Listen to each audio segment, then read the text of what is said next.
Greetings, everybody, and welcome to another round of America Outdoors webinars. It is good to have you here. Excited to have Julie Thorner with us, the president of Liquid Spark communications firm, and Amanda Fox, the marketing director for Adventure Treks, who have not been in operations mode but are getting ready to operate. And so we're going to talk a little bit about what all that means. But before I get into that and get into what we think is effective and thoughtful communication around it, I'm going to hand it over to Hillary Wicks, our trusty marketing and communications specialist at America Outdoors, to talk a little bit about logistics. Hey everyone, good to be with you again. It's been a couple weeks. So what we're going to do this time is a little bit different in regards to questions. It's still the question box where you've been engaging with us and chatting over these last few webinars. If you haven't been an attendee and you haven't used that feature yet, you can say a quick hello and I'll let you know that it's working. But we are going to take questions during the presentation. So this is a really interactive webinar. So as you have questions, as you have comments and insights, we're all learning together. Go ahead and write them in. Go ahead and raise your hand. We are going to be using that feature today. So if you want to speak and share with the group, just raise your hand, and I'm going to try to manage that during the panel discussion as well as at the end. And then finally, we've been really lucky lately, but if you are having any issues with hearing the webinar or anything like that, try calling in using the phone number that you got in your GoToWebinar email. And if you are having any issues, I'm not going to be checking my email during the presentation, so you can also put that in the question box. Super. Yeah, and we'll be making this available on our website, like almost all of our webinars, for folks who are not able to attend. So feel free to share this out if you found it valuable. And so we find ourselves in an interesting time where a lot of people are trying to make really hard decisions about what operating looks like, sort of as we move through this pandemic, and if operations can happen responsibly, weighing the risks of what potentially moving forward with an operation means against a bit of the social responsibility that I think a lot of our outfitters find themselves in. And what I mean by that is sort of like addressing the needs of a society that has been pretty stuck for a while, stuck indoors, and is really hungry to get outside. And we all know, because of the work that we do, to empower the outdoors. So we are looking forward to talking about that. We're looking forward to talking about diversity and inclusion issues too, in a time when those are really coming to the forefront as protesters take the streets across the country and cities in every state in America. So how do we responsibly deal with that? So some big topics. I want to acknowledge that we are all sort of still working through them. So this is not sort of the final call on what our message is going to be, but it is the best thinking that we've done so far. And I think it's that we have some really thoughtful panelists with us who are going to address that effectively and succinctly, though we certainly want to make time to deal with the questions that you might have, and I think we are willing to go a little bit long if need be, up to 90 minutes, as opposed to a 60-minute webinar.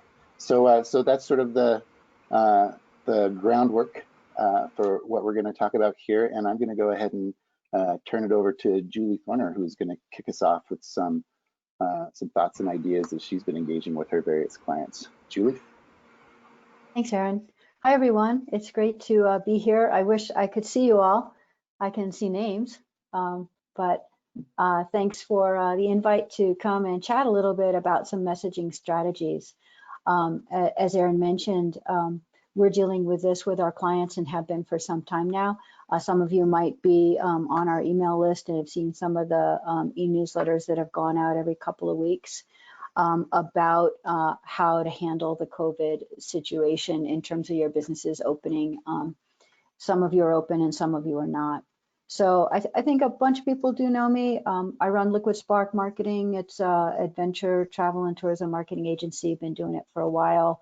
Have a lot of background similar to many of you. Used to be a kayak instructor, raft guide, helped run a company, et cetera, et cetera. So understand the challenges you're facing to get your businesses going, do new protocols, operations, change how the staff are really showing up, and what you're actually doing in your trips, as well as managing in crisis mode, right? Because we've been shut down for a long time, and you know, we have business issues that we're trying to scramble through. We have some good news around the PPP program. I don't know, Aaron, if you wanted to mention that. I'll just jump in real quick. Yeah. Before we go deep. Yeah, we in our newsletter yesterday just did an action an action alert to ask people to write their senators to pass the House version of the Payroll Protection Flexibility Act, and it only took 3 hours of action alert. So good work, everybody. We did it. I obviously, like, we can't take all the credit. There's been a ton of people who have been working on this for a long time. Shout out to the folks in West Virginia. But basically, this is going to extend the seasonality forgiveness. We were able to extend this to like the loan consideration season quite a while ago, or at least a month ago, I think. And so this actually extends well into the fall, the period that you can actually have forgiven through the loan. So that's a fantastic thing that's come out of the bill. Personal protective equipment, if you're purchasing that for your business, personal PPE as they call it, personal protective equipment is also eligible to be part of the forgiveness portion of your loan. So that's an exciting development. And an employee level have been adjusted from 75% that you would have to rehire with no penalty to 60%. Of course, we want to see people employed. So this is, not like a just full-on celebration that we got that, but it does ease the burden for businesses who are just simply unable to hire at the levels they've been trying to hire at in the past. So we're going to do one more round with Pat Tabor. I think we might be looking at a Tuesday webinar to try to interpret that as best we can. So stay tuned for that.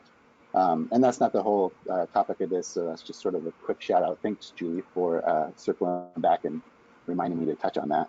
And I'll toss it back over to you. That sounds great. Yeah, I got an alert from my CPA this morning. We're a small agency as well. Our clients are 100% in travel and tourism. We are 100% affected too. So we were glad to get that help and glad that it's extended. So let's jump in. Hillary, I don't know if you're going to take the slide to the next level for us. There you go. So this webinar, Aaron has asked me and Amanda to chat a little bit with you all about how to message effectively. We've got two things going on right now in your businesses. You might be open now and you might be thinking about opening. Some of you are not able to open, and then we're going to also talk about what does that mean and how do you message during this time period when you can't open for some period of time. So our clients are both domestic and international. We have international clients who are not open. They don't see any potential to open for months, and they may not open for the entire year. And then we have domestic clients. Some are going to be open a little later in the season. Others are about to open, and others have actually opened a few weeks ago. So we're going to talk about how do you message that you are open, and what kinds of what guidelines do you have out there for people for your customers to see about your business? How do you communicate the changes that you've put in place so that as a business that's open, your customers have some level of comfort that you are addressing the issue of this COVID pandemic? And are you able to communicate that in the right places enough to help them feel reassured? The next piece around comforting prospective customers. This is really important because we're in a difficult place. right? We want our businesses to be open because we don't have any revenue. I use the we because we're all included in this. We're under a lot of pressure, right? Your bills need to be paid. Some of our clients should have been open several months ago. Some people have lost tons in terms of refunds. We still want to make sure that we're addressing the idea that customers need to choose whether or not they're going to come with you. It's ultimately their choice. We can't make them come. We can tell them what it is that we're doing to help them feel comfortable so that they will choose your business. And you'll be able to look at what your competitors are doing and see if you register a level of comfort with what they're saying and make adjustments in your own messaging to make sure that your customers are comfortable. And then once you're open, of course, we want to talk about how do you share what's going on in your business so that you can attract more people to come and do your adventures. So the way we look at this is this is a panel, so Amanda and I will be sharing some thoughts, and we would love for questions to happen ongoing. So we'll take them as they come. So Amanda, did you want to say anything, or you want me to jump in on the reopening guidelines piece? Yeah, well, I'm happy to share my perspective because it is a little bit different. So a lot of you know my husband, who is the director and principal owner of Adventure Treks, and so we're in a slightly different position where rather than an agency kind of counseling people through this, we are going through it as many of you are. And just like we got the PPP news yesterday, it's just it's more evidence of how things are constantly changing and how we are learning to constantly adapt to meet whatever is happening. And I think a lot of us have been, it's exhausting. And it's a huge learning process. And we had made the decision to pivot from running all of our trips. And just to give you a brief overview of what Adventure Treks is, we run outdoor adventure programs for teenagers. So think of it a little bit like Knowles or Outward Bound. And we mostly run in the North American West and up into Alaska. And we had to make the really difficult decision, May 20th, essentially, to pivot and only run on a very small scale in North Carolina, where our base is here in Western North Carolina, just near Asheville. So we went from having about a capacity of 500 people down to about 150. We're running 10 programs instead of about 22 or 23. And what we have learned is that the changes that we've already made will probably need to be modified once again. So I think that is something that you can't rely on right now, regardless of the changes that you've already made, just knowing that they're going to continue to change. So I just wanted to put that perspective out there, that it has been a difficult time in dealing with these multiple crises right now, trying to manage both of them and be thoughtful and compassionate and empathetic to all of your clients who are dealing with multiple crises. It's just to echo what Erin said, it's been an interesting and challenging time. But yeah, Julie, if we want to jump into, how to communicate how you're open or what your plans are, how you can do that effectively, how you can reach your entire customer base, and how you can do it thoughtfully. Yeah, let's jump right into that. Yeah, let's jump in on if you're open or you're planning to open. So we're calling them reopening guidelines. And we talked about this yesterday when we were doing our pre-call for this webinar. One of the things that my agency is encouraging our clients to do is when you're reopening, talk about reopening guidelines and your new protocols, and it's a positive spin on it. This is an exciting time. It's exciting to be able to offer your adventures. People want to get out from sheltering at home and being able to go do some adventures. So the reopening guidelines are important to place prominently on your digital channels. First, of course, is your website. Best place for it to go is a banner at the top of your website. Most of you are probably already there. Some of you are about to do that. That banner, I have a screen to my left, a large screen, so I'm looking at some client examples, not just looking out the window. So it's important to have that banner, reopening guidelines. One of the things that we have encouraged our clients not to do is don't put COVID in the URL, right? Because COVID is sort of immediate, buzzkill, right? It's sort of a crusher, it's negative. So the reopening guidelines is a positive thing. We're excited to be open. So it could be just as simple as reopening guidelines. It's a separate landing page, and it contains the information that you have about your open, what limitations that might be, and what your new protocols are. You want to communicate really clearly what you are doing to address the COVID-19 safety issues. And one of the things that we really encourage, because we're helping our clients write some of this language, is that we are helping keep you safe, helping to keep our staff and our customers safe. We want to be a little careful because you can't guarantee that your customers will stay safe, because your customers need to take responsibility for showing up and not having been exposed to other people who might have COVID, not having traveled recently, being responsible for their own health.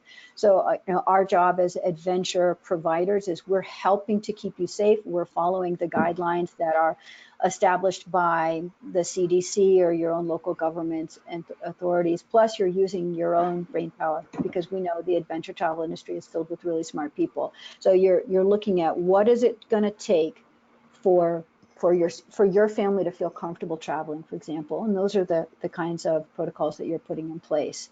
And we think it's in our guidelines, as we're talking to our clients, put in the specific protocols you're doing if they are absolutely what you're doing. Otherwise, you're doing additional cleaning and you're doing aggressive disinfection of your equipment, etc.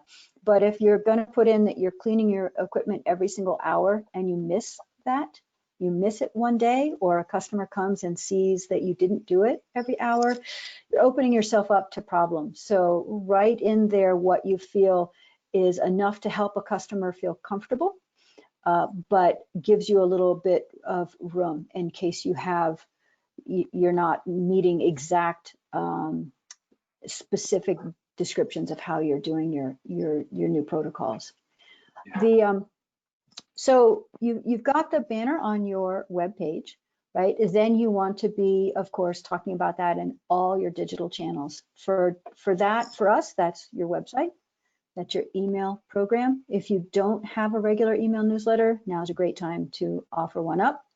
It's all your social channels. It's Instagram, it's Facebook, and ideally it's YouTube as well. So we had an example in a blog post that we put out recently about effective reopening guidelines that called out one of our clients' videos about being open. It was very fun. They were very excited. It was a little short video about that. That went up on the YouTube channel. It went up on social media. I don't think it went up on their opening page, their opening guidelines page. It didn't, but the screenshot for it went up, and it went out in an email alert. The other thing that we do, if you're running Google AdWords, PPC programs, our clients are all starting that back up. We've got a soft start. Look carefully at your auction insights, see who is competing for those AdWords, and you can lower your budgets because with less competition, the costs are lower if your competitors are not in the space. And we think it's a good idea to be out there and be visible, but adding a site link to your AdWords campaigns is really important. It's reopening guidelines, right? Safety protocols, things like that. So when people see the ad, they know right away, whether they click on it or not, they can see that you're paying attention and you're sensitive to what's going on, and you're doing what you need to do to help people understand your changes and how you are addressing their safety and your team's safety. I'm going to pause there. Amanda, do you have anything you want to add? Yeah, absolutely. One thing that we found really important as we were coming up with this, we released a 3-page standards of care. So and our clients technically are families who send their teenagers to our programs. And so, normally our materials when they come to us for the summer include a parent manual and a handbook and all of these different Q&As that we give them. And this year we decided to add to that our new standards of care regarding COVID and everything that we've already done, everything that we're going to be doing, and of course leaving room, kind of like what Julie said, leaving room for more adaptations as needed. Another thing that we did when we made the decision on basically May 20th that we couldn't run, and May 22nd made the choice that we're going to run in North Carolina instead of out west, we really felt the need to address why we are running and why we feel it's important, why we felt that obligation to run, and what we feel we owe to our families. You know, our demographic is fairly unique in this industry. We run teenagers outdoors, and so they have been cooped up inside. They haven't been able to see their friends.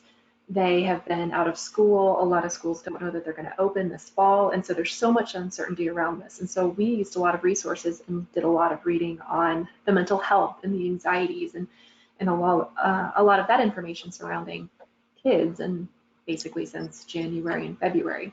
And so we really felt it was important to address the why behind it. And it took us a while to come up with something that really felt meaningful and thoughtful. And we have to do this to survive, which of course is a huge component for most of us. A lot of us just can't take the season off and survive into next year. And so, you know, we're kind of doing everything we can to keep this industry and this business alive.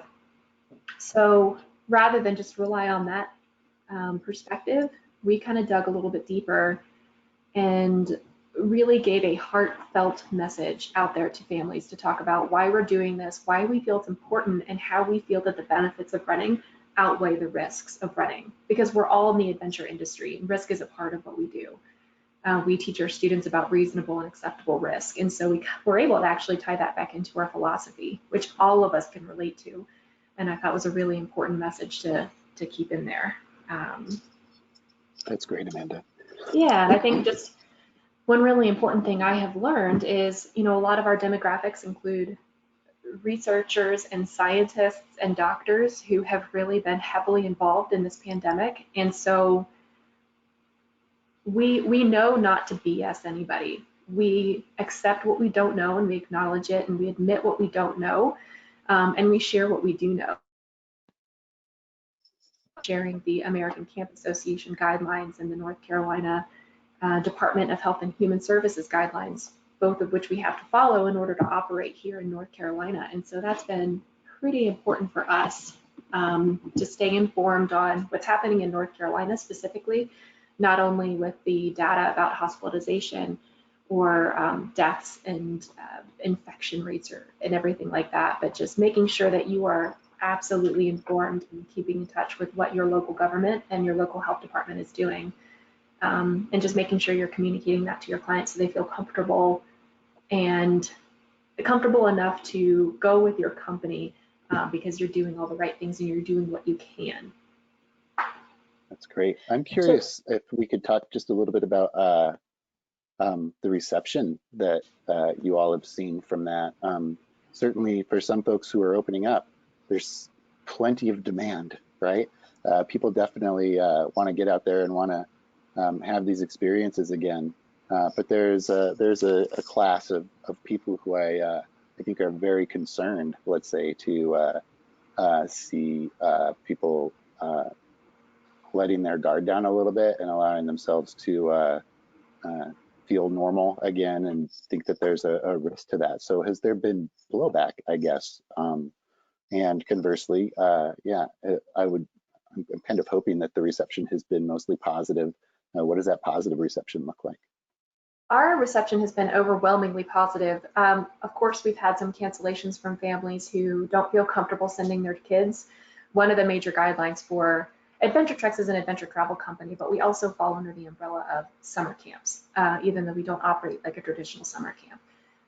But we adhere to those guidelines because we are under that umbrella, and we do have some of those protections that the American Camp Association has for camps. And so one of the guidelines that North Carolina put out was campers cannot fly to North Carolina for camp. And so we've had a lot of people who have had to cancel because they're not going to drive cross country, or they're coming from Europe, or whatever the case may be. So we have some logistical cancellations who very much wish they could attend a camp. We have some folks who have canceled because maybe they have high-risk individuals in their household and they can't take that risk. We have had very few people express discomfort with what we're doing. I think because we're dealing with teenagers who've already lost so much with, you know, being out of school and not being able to see their friends, having graduations canceled, sports canceled, every other camp, every other event has been canceled. Parents are ecstatic that they are able to offer their kids something to do. And the majority of them are willing to take the risk, knowing what we're doing on our end to try to keep, or to make sure we keep their health and safety, their kids' health and safety a top priority. Luckily, we have not had much negative reception to this. And I mean, the few conversations we have had that have gotten a little bit uncomfortable, you know, we have to say we understand. And ultimately, it's their decision to send their kids or not. And regardless of what they choose, we will welcome them back, you know, next year or the following year. And just keeping that line of communication open and thoughtful and compassionate, and trying to keep, you know, putting yourself in somebody else's shoes if they don't share the same perspective that you do. That's been a good, actually, learning process. So I think that's an incredibly important point. We came up with our own little acronym because it was fun and it's actually really helpful to us, and we've put it out there in our marketing materials, and it's called HACK. You know, hack your content: helpful, authentic, clear, and kind. And remembering that when we're communicating to our staff or our clients or our customers, if we remember helpful, authentic, clear, and kind, we're going to show up in a way that honors their ability to make decisions in this period for themselves about whether they come or not. And if our communication is effective, they can make that choice and know that they're welcome, like Amanda said, anytime they're ready to show up. And that's really, that empowers them. It puts you out of the pushy sales seat, and it helps make sure that you're not going to alienate your customers, because they will choose to show up a little later in the summer when things have possibly gotten, you know, better, or there's more information out there. It moves right into a point 4 on my list, is how do you communicate the experience people are having when you do open? Because then you have different levels of risk aversion. You have some folks who are ready to go out there right now and go rafting or do rentals. We're seeing that our clients who have rental offerings, canoeing, kayaking, tubing, etc., there, and campgrounds, that's going through the roof. It's because it's really easy. You don't have to have a group shuttle most of the time. Sometimes you do. But so the key is to the folks who are showing up, interview them. So how do you feel? What's it like to be here? You know, what do you think about how we're running the trips, or what's been your experience? Capturing that in video clips and interviews and testimonials, and putting it out there on social, because it's your credible customer voice talking. And that's going to help people. Let's say that Amanda's ready to go take her family rafting tomorrow, and I'm ready to go when there's a vaccine, right? There's a middle ground in there, and showing me the kinds of protocols you have in place, the ways in which you're being thoughtful and helping to protect everyone. I might be looking at that information going, you know what? I think we could do that too. As an example, Endless River Adventures, which is in near Amanda's neck of the woods, out in the Nantahala Gorge, they put out a video. The owner, Juliet, put out a video explicitly walking through every step of their process, and that was the most specific set of safety protocols I have seen yet from anyone. And you know, they're a small company and ready to follow through on all of them, right? Because it was very explicit. But I looked at that and I realized, because I am one of those folks who is not going to go do a setting with a lot of other people anytime soon. I looked at that and I thought, you know, I could go rafting with those guys. Small groups, cleaning the van every time. Only the small group are family members. They're small enough to pull it off. Larger outfitters really struggle with, you know, a group of under 10, right? It's hard to make money at that. But it's an example of a very effective video, spoken genuinely from the heart, great hack content from the owner of the company of, here's what we're doing to keep you safe. If you want to come with us, we're ready for you. You want to wait a little bit? We're okay with that too. So that's, and then the video, of course, has to go everywhere. And you might, in your email newsletters, depending on how often you send them out, our clients do anything from bi-weekly to monthly. As we get into peak season, it tends to be bi-weekly. If it's going to be weekly, you have to have really good content. But there might be a standard block, what we're doing to help keep you safe, or what we're doing in our 2020 season for you. That might be a sentence or two and a link to your page with your protocols as a nice fresh reminder of what you're doing for your customers. I think I'd like to echo, it's probably more important than ever to get those testimonials from the clients who do come on your adventures this year. Most of us are already doing that at the end of the summer, but I think we can ask for it more heavily and more earnestly than ever before, knowing that that can only help us going into our next season when this current season ends, because most of us have a shorter season than we normally would. And so we kind of need all the help we can get. And if those are coming straight from our clients, it's going to make a much bigger impact marketing into your next season. So, and I would add to that, because we're talking about actively going and interviewing someone and finding the people who are currently at your business and asking them, so how's it going? What's your experience? That is a really important source of content for you to share on your channels. The other thing is what we call user-generated content, and that's go do searches for your brand online and see what people are posting that you don't know about, and take a look at that content and share that content to your channels, thanking that person, call that person out and thank them for their share. But share it on Instagram and Facebook and call it out and put it in an e-newsletter, because that's really powerful validation of what you're doing for your business right now and your customers. Mm-hmm. Yeah, it's a great point. Super. Yeah, as a consumer of those videos and images, it is heartening to see it happen. It's heartening to see that there's actually multi-day river trips that are happening, and I'm like, oh, it is not the end of the world. Like, yeah, we can go on and we can live. And so yeah, I'm sure, I mean, I'm uniquely interested perhaps, but I think that resonates with people. That's great. One call out in terms of search engine optimization and getting your content out there in video. 2020 is the year of video and Instagram and IGTV, right? So the second biggest search engine in the world, of course, we know is YouTube, right? YouTube loves new content, and video search. If you go search for some of your products, you're going to see videos come up. Hopefully they're yours and not your competitors. But those videos are optimized for those search terms, and Google loves it, and they're rewarding really well done, optimized videos for the keyword terms that people are searching. So in this new environment, make sure that the video clips that you do are loaded on your YouTube channel, and make sure those descriptions are well optimized with current information of your tours. You can do a little search and see whether COVID-19 is still a term that is important. I wouldn't put it in the title, I wouldn't put it in the URL, but in the description you could say, here we are running we've reopened our rafting and we're running these tours. We've got these safety protocols in place because of COVID-19, etc. And that video might come up in search for you, which would be a big win. Yeah, that's great.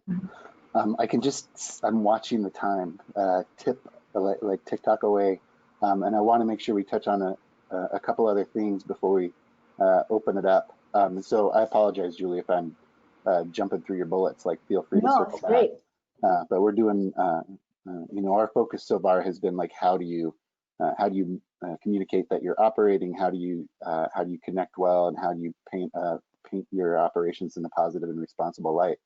But we know there is a large class of people who are not operating. Maybe you have, lodging in Alaska, and you're still dealing with a 14-day quarantine, or Oregon still is on stay-at-home orders, and Maine is another state I see that is in a tough spot. What do these folks do who are just not going to be able to operate, or who have chosen that it's been their responsible choice to not try and pull it off this season?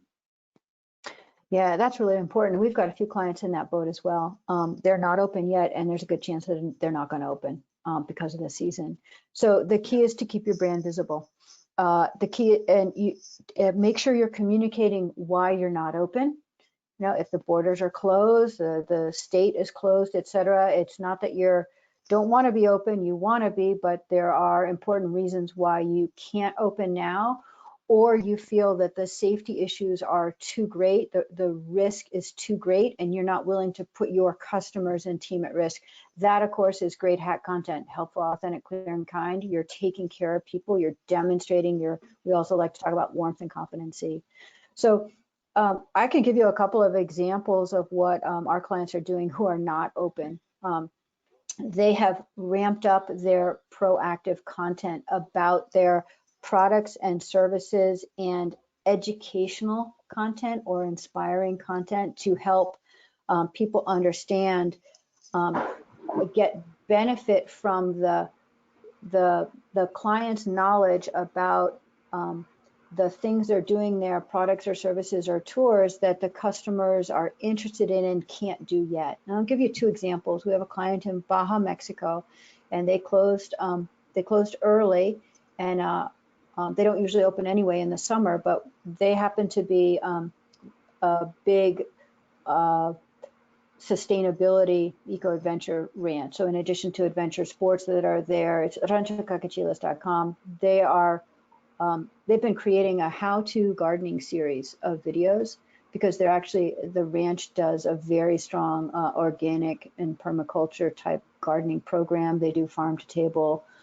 meals. They produce award-winning cheeses and things like that. And customers are pretty interested in how they manage to grow anything in Baja California Sur, where there's no soil, it's only composted stone. So it's a series of very short videos, anywhere from under a minute to 2-3 minutes. You want to keep them short so that people can get through the whole video. Those videos go on social media and they go on YouTube. Those are two separate things. Load it directly to social media, load it to YouTube, optimize the heck out of it for your SEO. And make them short clips. If you have multiple messages, make them 2 different clips. Google's going to reward you if people watch more of your video instead of the first 10 seconds or 20% or 25%. If they watch to the end, that's a win for you with Google.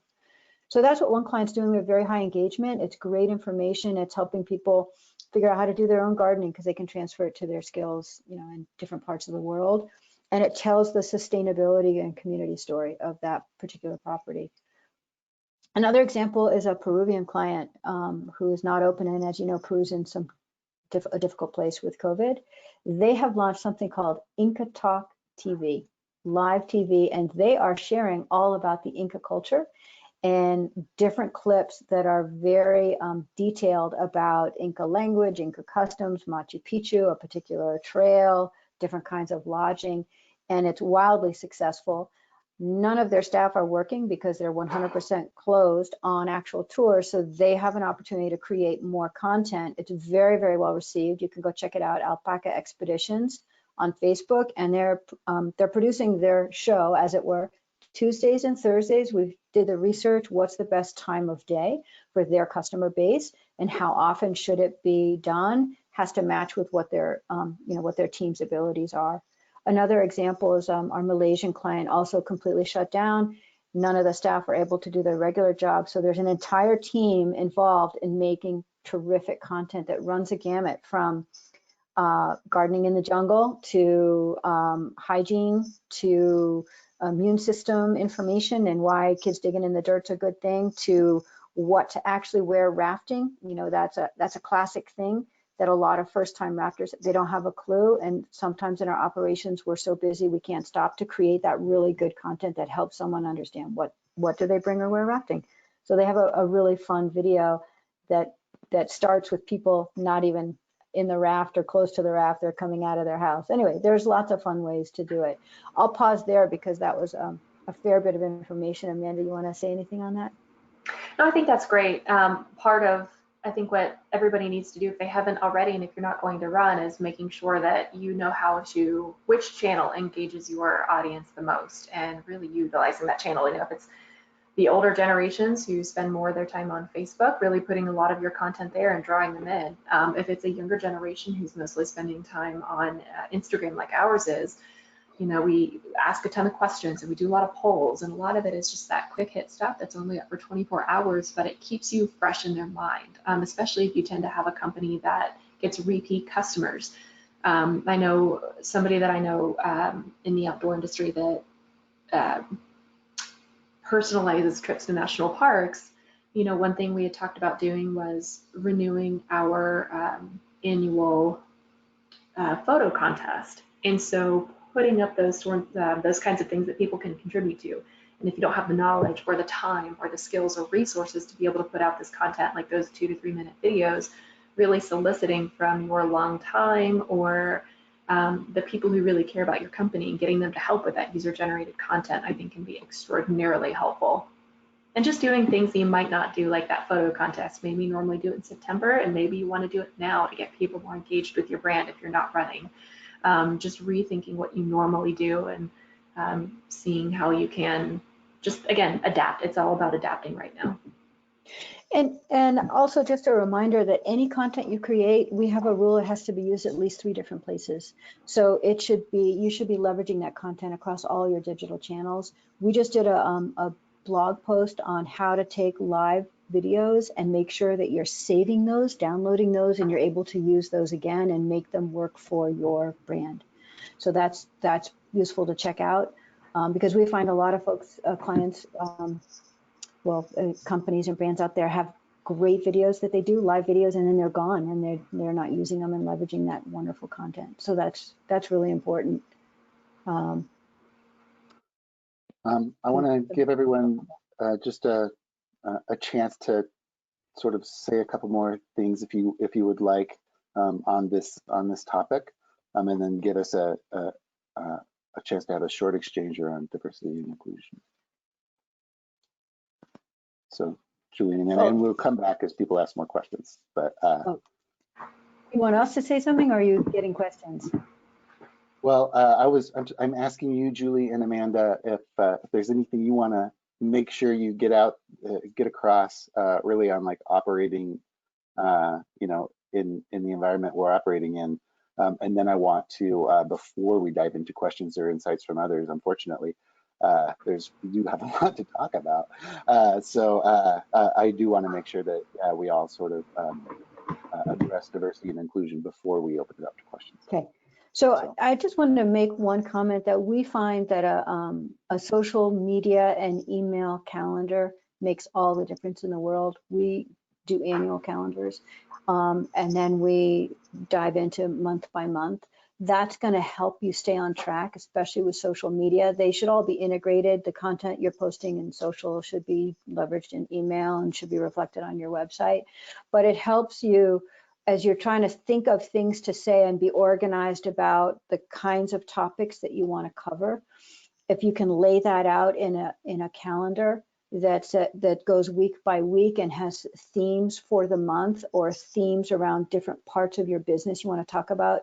Your business might be varied. You might be either just a trekking company, or you might have rafting and zip lining and experiential ed trips and summer camps at your adventure parks, for example. So that helps our clients, our team, your in-house teams really stay on track and not duplicate themselves or repeat themes or miss themes. Along those lines, I think what's really important right now, in addition to the stuff that you might be doing on a regular basis, is just creating all those resources for not only your clients, but also for your staff. What we have found helpful is designating basically 2 people in our office who are fielding those questions regarding what we're doing, regarding all the standards of care, the testing, the quarantining, what we're doing differently, designating the people who are the most maybe informed and most comfortable talking about it with your clients and kind of giving them the opportunity to do that. Creating, FAQs and helping your staff who are talking to clients on the phone, giving them scripts to go off. So you're being consistent with all of your messaging. I know one thing that we're doing is we're going to have the ability to test not only our staff, but also our clients, and just providing all of those resources and those options for your folks that they can act.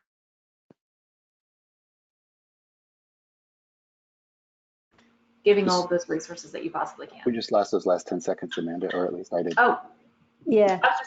Sorry about that. Just saying all those resources that you're putting together for your staff, making them available in a user-friendly way regarding all of the changes you're making this summer, making sure they're available to all of your clients. I found that to be extremely helpful, just giving that to all of our folks to read over. In addition to all the stuff you do normally, like your social media calendars. Right.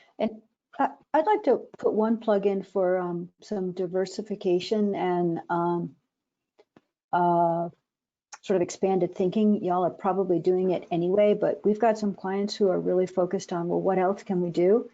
And we know that RVs and campgrounds are exploding with business. Is there a way to partner with an RV dealer that's in your area or the city that's closest to your probably rural location? Is there any kind of a opportunity to offer coupons to the RV customers? Are there ways to shore up the camping supplies or equipment that you offer, knowing that a lot of people are out camping that might be near your business place, or they might be in campgrounds close to your business place? Is it an extra source of revenue? Do you have a campground? Can you start marketing that more aggressively? Do you have new facilities you could put up on it? Knowing, of course, some of that's infrastructure, but this is a time where there's opportunity within the disruption. There's opportunity to be thinking about new products, different products, and then for some folks, there may be opportunities to think even about some acquisitions that might be coming up that are a lot less expensive this year than they were last year.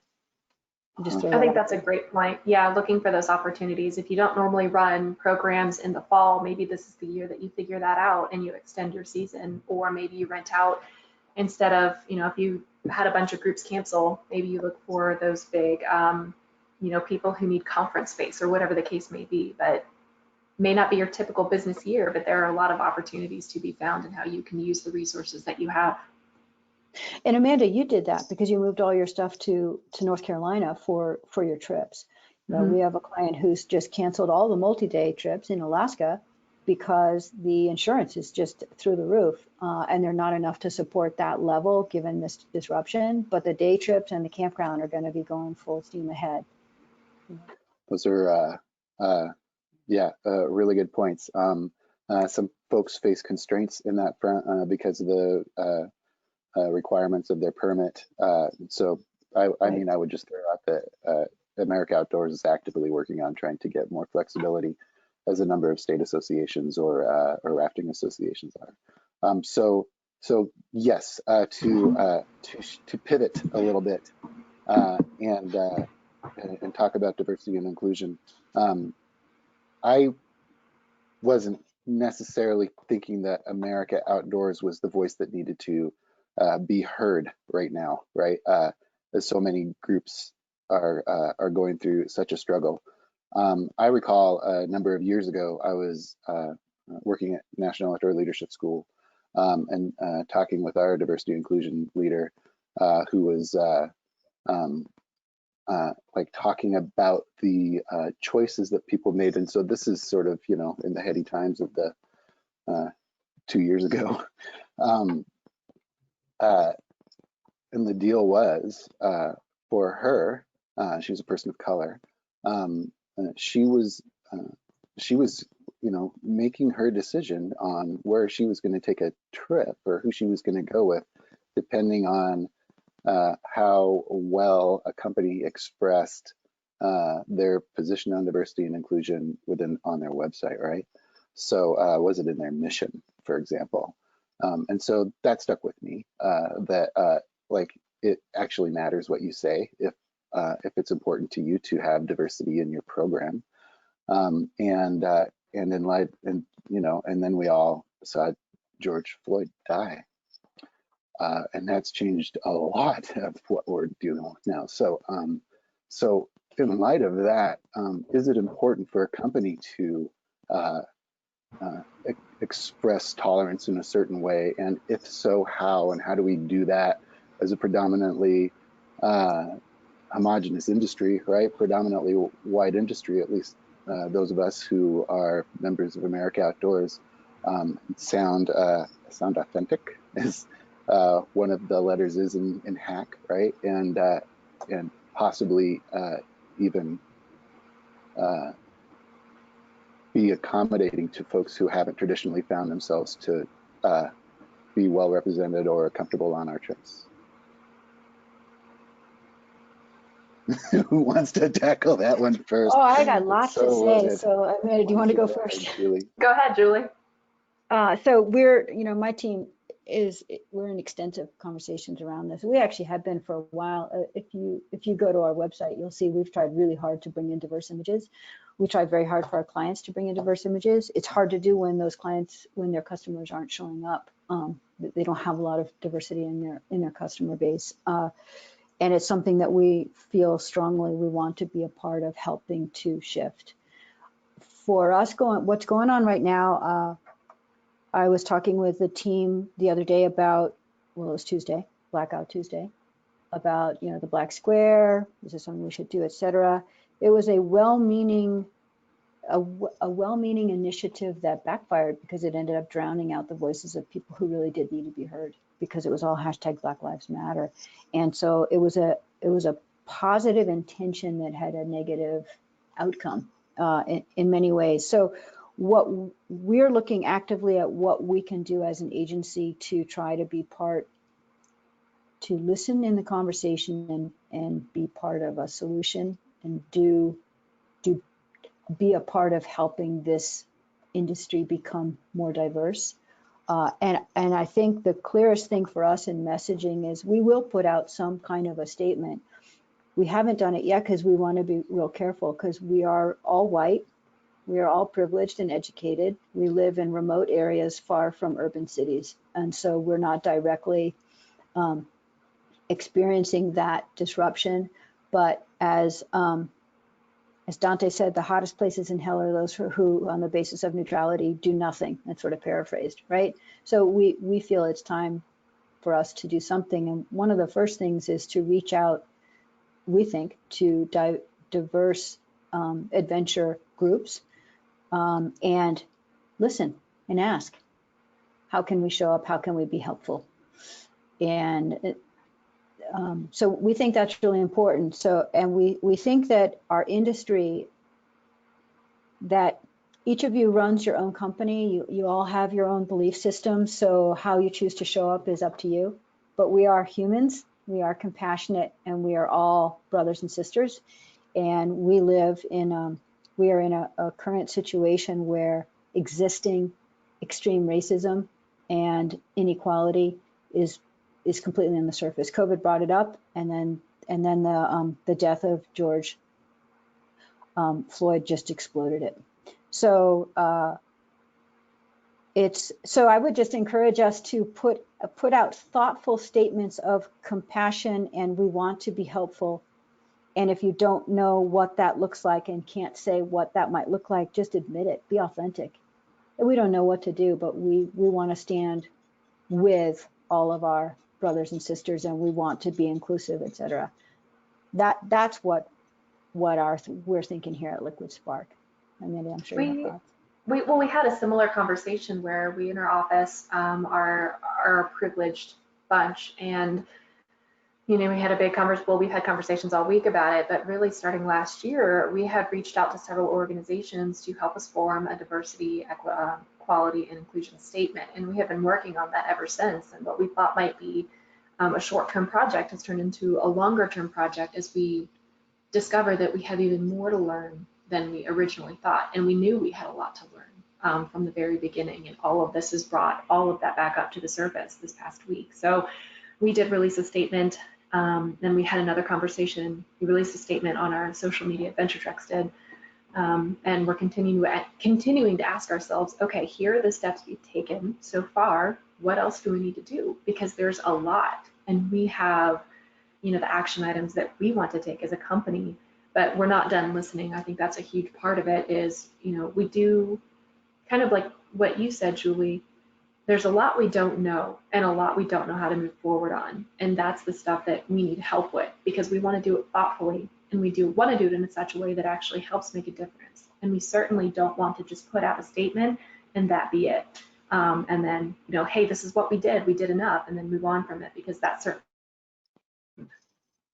one thing that we're trying to be extremely thoughtful about, is not just putting something out and then moving on, putting something out and then following up on it. And that's what we're all, historically what has happened in the past, right? There's something that happens and folks are like, yeah, or I stand with you, et cetera. And a friend on Facebook said, yeah, a lot of people said they stand with the Lakotas at the pipeline, but who was actually there and it went through. So there are some specifics, right? There are amplifying the people of color who are already out there in social media in various places. And we're going to actually come up with a list of resources that, and we'll be happy to share that, Aaron, with America Outdoors, and post it. We're going to come up with a list of resources and organizations that we, our adventure industry, can look to for help on where to go and what to turn. We can amplify the voices of people of color in the outdoors. There are many who exist. There's some really good organizations out there with large followings. We can, after our statements, we want to look at what are the actionable items that we can do. And you may not know what those are now, right? Because your lens is, you don't even know, we don't know what we can't see because we have a certain lens, right? So making sure that we get beyond, as Amanda says, those statements to what can we actually do to help be part of the conversation. So I think that's really important. That lens of diversity is critical to start to look for. And our organizations are probably not very diverse. We can hopefully shift that as well. You might think about, what does that look like? I don't know how many outfitters have people of color on their staff as guides, as managers, as trip leaders, or as new first-time staff. But those are things that you can encourage. I do think that we all choose opportunities where we can see ourselves in that opportunity. And if you can't see yourself, you don't see yourself in someone's marketing, it's harder to think, oh yeah, that's for me. I'll pause there. Aaron, do you have thoughts on that? No, those were really good comments from you both. Thank you. It's hard to talk about. It's hard to address and feel like we're addressing it responsibly. It's even harder to not talk about it. So I think the path is messy, and we have to allow ourselves to make some mistakes as we try to walk it. And so I think what you're all saying is well considered. And America Outdoors is going to continue to lean into this and think about pipelines, think about how we actually can make our operations feel more diverse. Think about ways to actually effective ways to reach out, and there's examples I think that we can turn to where that's been really good. And there's some, as you said, some great leaders in communities of color that are coming forth and are willing to help. So there's hope in that. Boy, this is not going to be the last tricky conversation we have, or even the last tricky topic of 2020. there is more to come, and we'll be continuing to grapple with it and adapt. And so with that, I'm going to take the last 2 minutes of our webinar and see if Hillary, there are some folks out there with questions that you think our capable panel could address. Yeah, absolutely.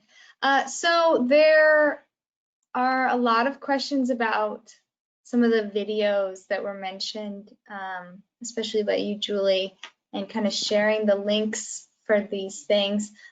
What I'm thinking is that perhaps we should start a chain on our Facebook group, where we can share if any of you have created videos that you're proud of that announces your safety guidelines or your reopening video or post, that we can share it there. Julie, if you can ask some of your clients about the ability to share those videos. It sounds like a lot of people are interested in those. And yeah, several people there. We love views. So yeah, exactly. That's what I figured. So that's what I'm going to do right after this. So everybody head over to the Facebook group, share your stuff, watch others. Let's give each other some likes. Here's another question. Here's from Maggie. When targeting the demographic overseas, do you post in their time zone? So that's actually a really, really good point. So if your posts are specific to they're not covering multiple time zones, we absolutely do the research of when is the most effective time to post. So whether it's launching the live TV series for Inca Talk for Alpaca Expeditions, we did a bunch of research on when are their audiences online, what would be the best time. So for Malaysia, we send out e-newsletters on Malaysian time because our audience is Malaysian, not on US time. So that's pretty easy to find out in your social media insights or on your analytics insights. One thing I'd like to, that is a great question. One thing that we do, Adventure Treks typically has a lot of international families that fly their kids to the US for our trips. And what we found in the past is we typically do several webinars in the spring to answer all parents' questions about their kids' trips. And we're going to do the same thing again, actually next Tuesday.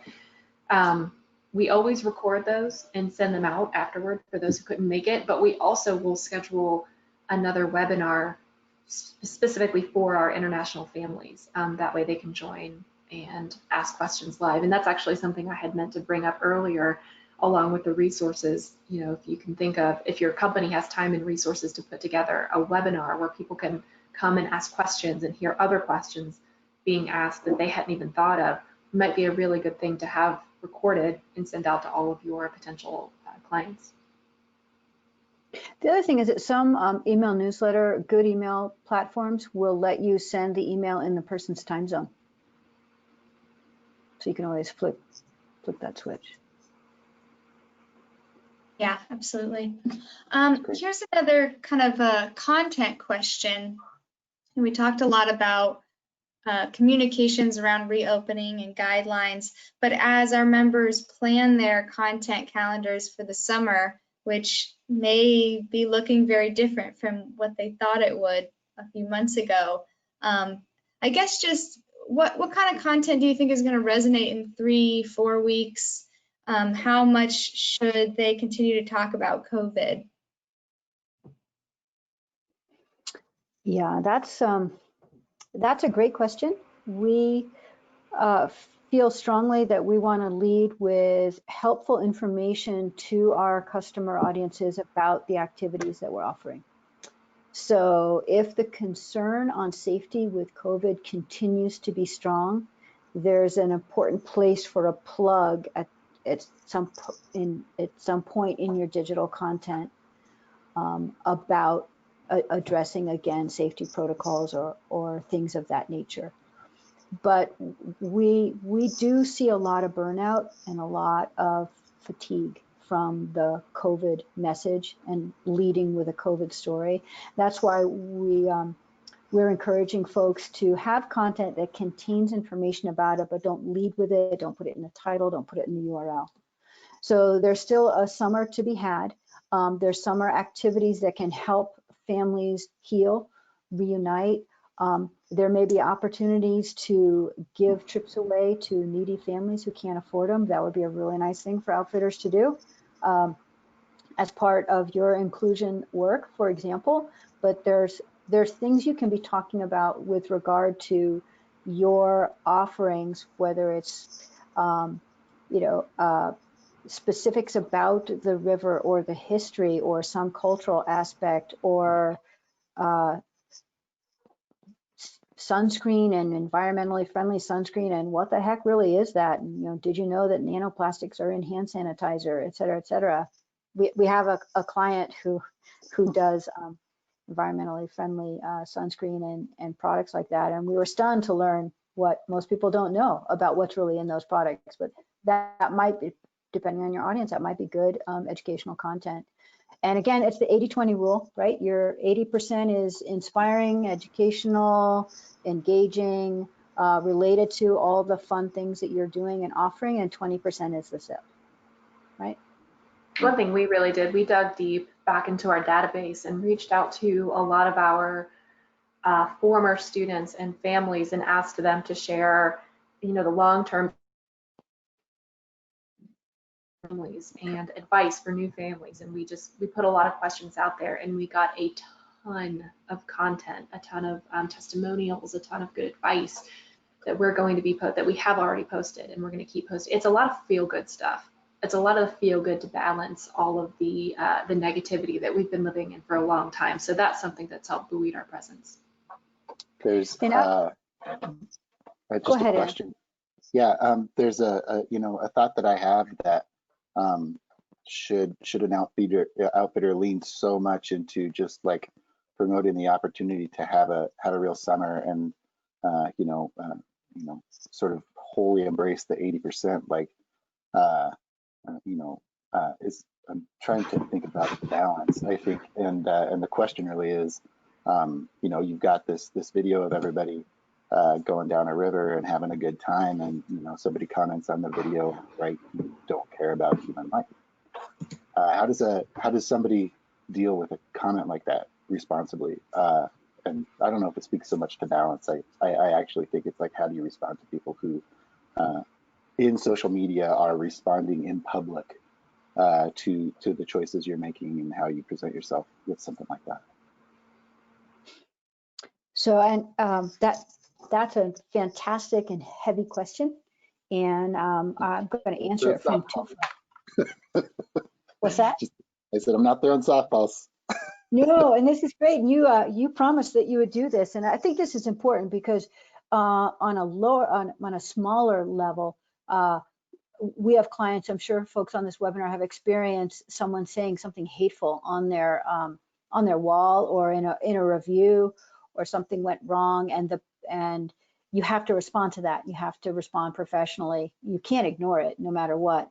So in this case, make sure your response is hack-friendly content, helpful, authentic, clear, and kind. Right? Acknowledge that this person's I would choose to acknowledge this person's comment and that they're in a lot of pain, and then there's a kind response to how continuing to provide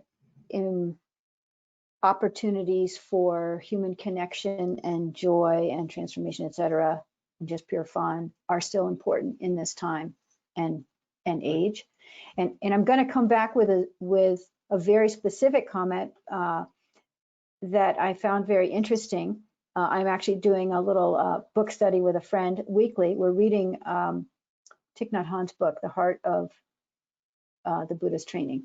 So the reason I bring this up is because he has a very explicit point in this book where he talks about how can you be happy when there's so much suffering, which is related to this person's, how can you go rafting when there's so much chaos going on, or people are dying, or people have lost their income?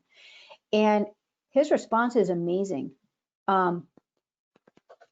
We can't be helpful if we take on the world's suffering and we are destroyed as a result of it. So if Amanda's Adventure Trek business doesn't offer opportunities for teens who are able to go out and have positive, transformative, helpful, healthy experiences that help shape them into character-filled young men and women, that would be the summer camp example. A less weighty example is go rafting and have fun and take your mind off some of these pressures that you can't solve right now to refill your own spirit. Then if those opportunities aren't out there, then we become crushed under the weight of that suffering. And as Thich Nhat Hanh says, you can't be helpful. And again, this isn't an answer on how to message, but I think it's an important answer on how to think about it, because I've struggled with this for a long time, and this made a lot of sense to me with what Thich Nhat Hanh was saying. The Dalai Lama is in the same position. You can find other, people of faith or other kinds of leaders who've been in difficult positions. Look at, Nelson Mandela, et cetera. But if they were subsumed by their suffering and the hate and the violence, they would not be able to show up and be helpful and solve and be a part of contributing to solutions in the world. And Thich Nhat Hanh obviously had to deal with the Vietnam War. The Dalai Lamas had to deal with, the destruction of his country, as it were, and having it no longer be sovereign, and tons of repression, et cetera. Well, those situations, you have those difficult situations happening in the U.S. If all the faith leaders, like that, the minister of the Episcopal Church, is in the news this week, she just turned around and just went belly up with the difficulty and the suffering, and didn't continue to show up and offer opportunities for people to experience positive feelings and relationships, then she wouldn't be doing her job. That was a long-winded answer. I have actually a lot of passion around this particular topic, so I'll pause there. And I'd love for participants to reflect or give comments. And Amanda, I'm sure you have comments. Hillary? I thought that was a great perspective, and I agree. If we have the opportunity to help change people's lives for the better, whether it's a small way of rafting for a couple of hours on the Nantahala, or offering them a 30-day trip that will be transformative and help shape their lives for the better, then that's our contributing to the solution a little bit, I think. So I think that's a great perspective. I'm really glad you shared that. Also, when somebody does a public comment like that, it's easy to feel defensive about it, but there's a way to respond appropriately. And I think with the work that Amanda was talking about that her team did, with really diving into their mission and why they're opening, and like having already done that work, I think that, like, I feel confident that her team would be ready to respond with, like, they know their why. So yeah, that's just another kind of plug to dig into that and really know that inside and out, beyond the we want to make money type of argument. Real quick, I want to get this question out there. This is for Amanda. How were you able to get tests for the team, if you can share that? Oh, that's a great question. And the other owner of the company, Adventure Treks, John Dockendorf, he would be better suited to answer this, but I'll get all of the information from him. Hillary, I'll pass it on to you so that you can disseminate that. There's a company that we're working with who we actually weren't sure if we were going to be able to get testing. And then we realized that we could do, so we were going to originally, sorry, a little bit of a sidebar, but we were going to ask all of our people coming to our trips to self-quarantine for 14 days, limit outside exposure, wear a face covering when they go outside of their household, to limit any possible exposure before they come to us. So that way, parents and kids are doing their very best to bring healthy teenagers to us. We'll do screening on the first day, temperature screening, and just a quick health screen before we accept them into our unit. And that's under North Carolina and American Camp Association guidelines. A unit can be so many people. You don't have to social distance once you're in that unit and cleared, and so on and so forth. So we were going to do the PCR nasal swab testing for all of our staff the first day of our staff training, which is going to be 2 weeks long before our students arrive. And then today, we actually just found out that we may be able to offer our students the ability, instead of a 14-day self-quarantine, a 7-day self-quarantine with a test. And I will get that testing information, but the way I understand it is they can order it online. We will, through our connection, families have the opportunity to order that test online. I don't know the cost of it. I believe the cost for testing all of our staff was $125 per test, and we were going to take on that cost and not make our staff pay for it. I know there are summer camps here in Western North Carolina. This is summer camp land. A lot of camps around are actually testing their campers on day 1, day 7, day 14. So they're doing multiple tests. But I'd be happy to get that information and pass it on, especially for those who potentially want to have that option for their clients coming in the summer. But it's changing all the time, because we just found out today that we might be able to get that 7-day quarantine plus test option. So who knows what will be available in 2 weeks. That's a great question. It's stunning. It's stunning that towns don't have enough tests, but summer camps can get them. A lot of it's dealing with these different labs and private companies. I totally agree with you. There are actually some counties in North Carolina that are providing community testing, and they're doing a great job in recent weeks of contact tracing. And the infection rate has actually gone up in North Carolina because our testing rate has gone up, which I think makes perfect sense. It's perfectly reasonable. But I don't disagree with you at all, Julie. I want to circle back to something. Behind every leader is a great team, and my team is actively feeding me additional piece of information. And one of the things that they wanted to make sure that I say is that in terms of your email calendar and your content, there are lots of resources out there right now, digital resources on consumer sentiment. And from national sentiment to international travelers, to even your local tourism organizations might have some of that research. And it's worth contacting them, doing a little sleuthing on the website online for those resources, because that's going to help you with a gauge of who's really willing to travel and when and what are their concerns.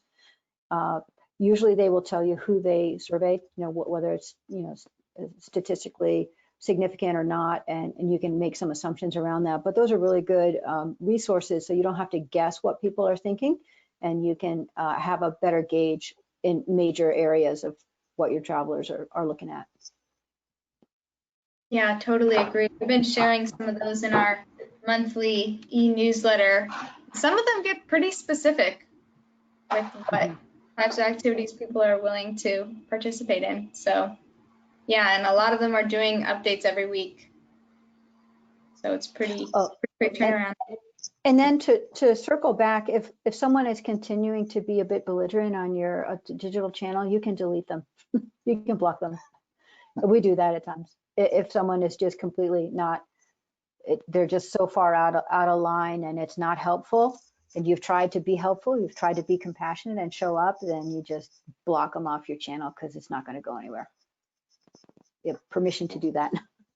Well, I think especially in this type of culture and today's world that we live in, you're not going to please everybody regardless of how hard you try, and that's okay. Mm-hmm. You can only do what you can do in the best way that you can do it, but just know that not everybody is going to be satisfied by the efforts you put out there, and that's just the way it is. And if you have customers who are calling you and asking you tons and tons of questions, and they're really just not sure if they want to come, and they're very concerned, feel free to tell them you don't have to come now. You can come later, because those high maintenance customers can be the ones who are real big problems down the road. They might be the people who see that at 10 o'clock you didn't actually clean your equipment the way you said you would, and they might say something about it. So that's just a heads up. We've run into that before with our various businesses, clients, and operations. So one thing I would add, I don't know how relevant this is, but I thought it was important to mention. A lot of the camps down here are not running, and a lot of the camps in the Southeast, summer camps in the Southeast, have 700 or 800 kids per session. So that's that many kids together in one place. And so a lot of camps who aren't running, what Adventure Treks has tried to do to support everybody else in the industry, in small ways, granted, but if we can rent canoes from this one camp who's not running, or if we can rent climbing shoes from this other camp, or if we can pay them to use their land, we're trying to look for small ways to support the other folks in our industry. So if your company has the ability to do that, it may be worth looking into. That's a really great point. Do we have more questions? That is all the questions. I'm getting some thank yous. Thank you, ladies, for joining us today. I'll let you wrap up. All right. Yeah, you're very welcome. Thank you. Yeah, thank you so much. And so I will just point out that as I was researching our panelists and visiting their websites, that there's a tremendous amount of information that's available. And if you want to go to adventuretreks.com and see how they have interpreted their choice to operate, it is easy to find, and it's a great, thoughtful, and hack-friendly discussion. So it's helpful, authentic, clean, and kind. And if you go to liquidspark.com, there is a ton of guidance there too that echoes a lot of what Julie Thorner has said today. And there's no price of admission for any of that stuff. So appreciate that you are all having that available and putting that out there. And I really appreciate this discussion. I think it's been really thoughtful. I think you have definitely both been working on this a lot, stewing on these concepts a lot, and I think we had a lot to offer to our attendees. And lastly, there are clearly a lot of people operating, which is great. I think we're gonna see, let's say, dwindling attendance, but I do expect that a lot of people are still going to see this as we make it available, because it's an important topic. So I appreciate you all taking the time to meet with us to have that. And yeah, that's it. Thank you so much, everyone. We will see you again soon to talk about PPP, talk about more messaging, but pretty soon we're going to be trying to get out of your hair so everybody can just get on with their summers. Thanks. Thank you, Hillary. Thank you, everyone. Yeah, thank you. All right. Bye, everybody. Be safe. Bye. Take care. Okay. Yeah.